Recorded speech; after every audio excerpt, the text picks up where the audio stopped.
Bismillahirrahmanirrahim. Alhamdulillah wassalatu wassalamu ala Rasulillah wa ala alihi wa ashabihi wa man ittaba'a hudah. Hamba-hamba Allah, assalamualaikum warahmatullahi wabarakatuh. Qala Allah Ta'ala fil Qur'anil Azim, a'udzu billahi minasyaitonir rajim.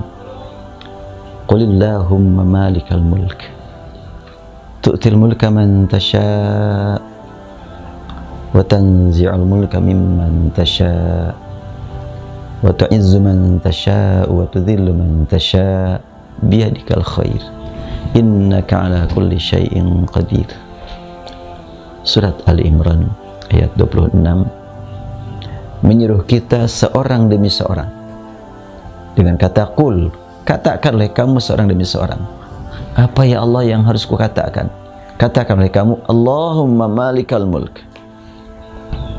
Ya Allah, Engkaulah pemilik semua kekuasaan, semua kerajaan. Di antara sifat Allah adalah Al-Malik. Wallahu alladzi la ilaha illa huwal Malik. Dialah satu-satunya Malik yang sebenarnya. Malik itu raja, Malik itu penguasa. Dan di dalam surat Al-Fatihah ada bacaan Malik Yaumiddin. Untuk satu qiraat yang lain Maliki Yaumiddin. Ketika dibaca Malik, lebih menekankan tentang hakikat kekuasaan milik siapa? Milik Allah. Di akhirat milik Allah, sejak di dunia milik Allah. Dan kalau dibaca panjang, Malik itu pemilik. Surat Ali Imran menegaskan, katakan oleh kamu, ya Allah, pemilik semua kekuasaan, menanamkan keyakinan ke dalam kalbu kita bahwa kita tidak punya kekuasaan apapun, dan para penguasa di seluruh dunia itu sebetulnya hanya pengakuan. Hakikat kekuasaan bukan milik mereka. Hakikat kekuasaan adalah milik Allah. Buktinya, kalau Allah kehendaki, para penguasa yang hebat-hebat itu langsung dijatuhkan oleh Allah, jatuh sudah selesai, tidak punya daya, tidak punya upaya.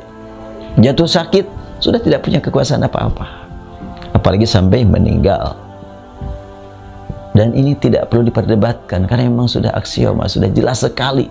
Semua orang menyaksikan, bukan lagi paham tapi lihat dengan panca indera. Tapi anehnya masih banyak orang yang tidak mau percaya kepada kekuasaan Allah, masih merasa aku yang menjadi penguasa, nyombong, angkuh, la haula wala quwata illa billah. Wallahu alladzi la ilaha illa huwal Malik. Dialah satu-satunya Al-Malik. Dialah satu-satunya raja, penguasa, raja yang merajai semua raja, penguasa yang menguasai semua kekuasaan. Dan terkait dengan masalah kekuasaan, kita ingat surat Al-Mulk. Tabarakalladzi biyadihil mulk. Biyadihi al-mulku wa huwa ala kulli syai'in qadir. Maha suci Allah Subhanahu wa ta'ala. Hanya dengan tangannya, hanya pada tangannya lah kekuasaan. Allah gunakan kalimat yad. Biyadihi. Yad untuk kita, ya inilah. Tapi yad untuk Allah jangan digambarkan dengan ini. Berbeda segala-galanya. Yad manusia dicubit ya sakit. Allah punya yad sesuai dengan firman-Nya, biyadihi. Tapi sama sekali tidak ada hubungan dengan yad yang kita pahami, dengan yad yang kita bayangkan, yang kita rasakan. Enggak ada hubungan sama sekali. Tapi untuk apa Allah menggunakan kalimat yad? Bimbingan buat kita untuk mencapai kepada kekuasaan yang Allah amanatkan kepada hamba-hambanya demi menyebarkan kebaikan, demi memberantas kemungkaran. Harus ada usaha, harus ada tangan, harus ada perjuangan. Dan bagi Allah Subhanahu wa ta'ala, pemilik kekuasaan, sejak awal tidak ada akhirnya dan tidak ada perubahan. Ya tentu tidak ada kaitan dengan yang disebut dengan yad untuk kita. Bagi Allah, yad adalah yad untuk Allah. Bagi Allah, ain adalah ain untuk Allah. Dan dalam Al-Quran kita temukan ain juga. fasbir fa innaka bi'ayunina. Allah berfirman, sabarlah kamu karena kamu di depan ayun. Ayun itu untuk kita adalah mata. Untuk Allah apa? Ya kalau mau diterjemahkan mata juga. Hanya jangan sampai dibayangkan dengan bayangan yang kita pahami, yang kita ketahui. Jadi harus bagaimana? Imani saja. Allah punya ain, Allah punya yad, Allah punya wajah. Aina ma tuwallu fathamma wajhullah. Wajah buat kita seperti ini. Buat Allah jangan dibayangkan. Gak akan sanggup akal kita, bayangan kita, pemahaman kita gak akan sanggup, gak akan mampu. Dan Allah tidak memberikan kemampuan untuk memahami hal itu. Cukup mengimani saja.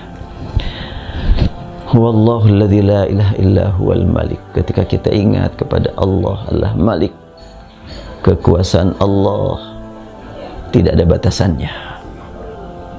Semua yang ada adalah di bawah kekuasaan Allah. Langit dan bumi di bawah kekuasaan Allah.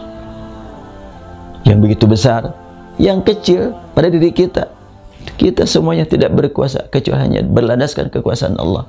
Sangat aneh kalau masih ada orang yang tidak mau beriman kepada Allah.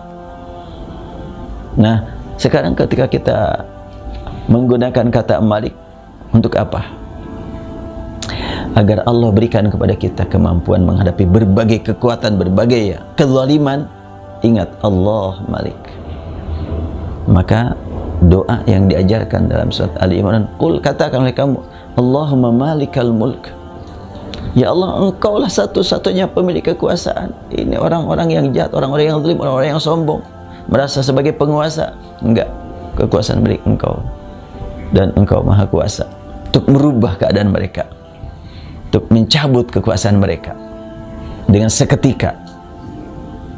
Allahumma malikal mulki tu'til mulka man tasya. Dan engkau tegaskan tu'ti. Tu'ti itu artinya apa? Kau datangkan kekuasaan, bukan engkau berikan. Kalau memberi apa? Tu'ti, pakai ain, pakai huruf tha, itu memberi. Kalau tu'ti, mendatangkan. Artinya didatangkan kekuasaan kepada seorang dan Allah cabut kembali, dan tetap waktu berada pada diri seseorang milik Allah, bukan milik dia. Karena Allah tidak memberi sebetulnya, hanya mendatangkan sesuai kehendaknya.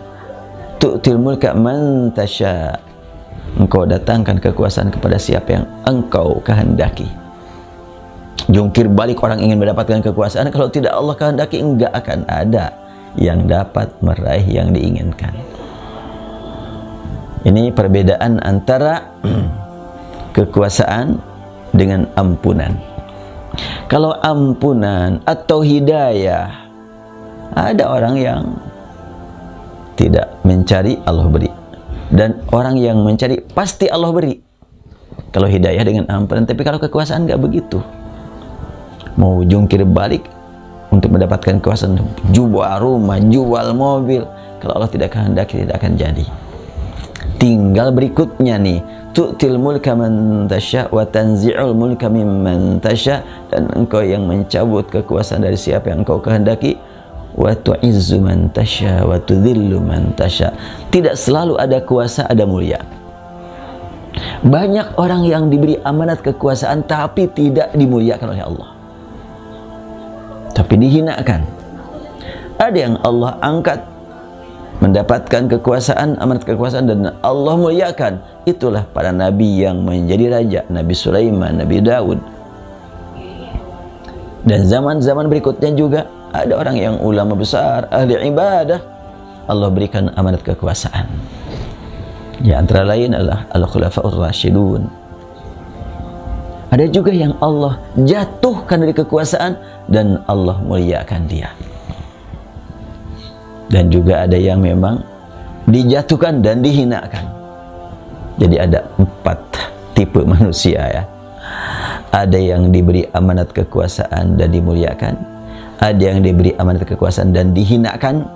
Ada yang tidak diberi kekuasaan dan dimuliakan. Ada juga yang memang tidak diberi dan dihinakan. Kita mohon kepada Allah Subhanahu wa taala kemuliaan dari Allah. Ada kuasa ataupun tidak ada, yang paling penting kita dapat kemuliaan dari Allah. Demikian hamba-hamba Allah yang sangat penting untuk disampaikan, semoga bermakna bagi kita semuanya. Walhamdulillahirabbil alamin. Assalamualaikum warahmatullahi wabarakatuh.